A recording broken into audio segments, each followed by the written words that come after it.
You know, I wanted to wait a little while before I made this video, but you know, we're supposed to be celebrating that Julius Jones in Oklahoma, his life has been spared.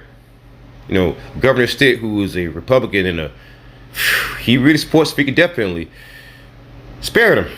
You know, he commuted the death sentence and gave him life without the possibility of parole.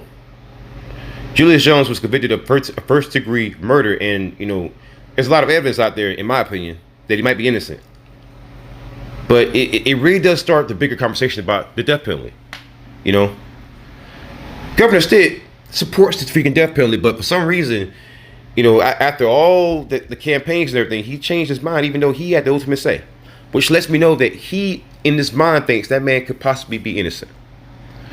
And I used to be so gung-ho when it comes to the freaking death penalty because I'm not a fan of people who do things with children, and I believe those people should have been, you know, given that kind of treatment. However, I've changed my mind. I've become a little bit softer on that position, mainly because I look at most judges, I look at a lot of prosecutors, I look at a lot of lawyers, attorneys, and they're all scumbags.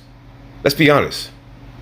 They're scumbags who aren't even worthy of the carbon dioxide that's coming out of my damn mouth. I mean, they are bad people. And if I know that, then how could I trust that the person that you're gonna put to freaking death got a fair judgment? You know, we drone strike people all the time who aren't even the right people, and we just gloss over that. You know, we just gloss over that like it's just nothing.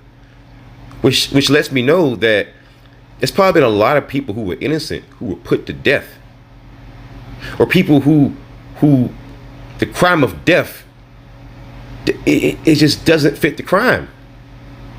You know, I think the youngest person ever, if I'm not mistaken, was George Stinney in South Carolina. I believe he was 14 years old. Black boy. He was put to death. And I'm from South Carolina. I know that story.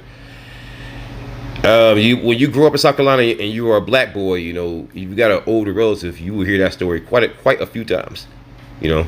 And they tell you that story, you know, as a way of putting fear into you when you see dirt roads or you see certain situations where somebody can frame you for something.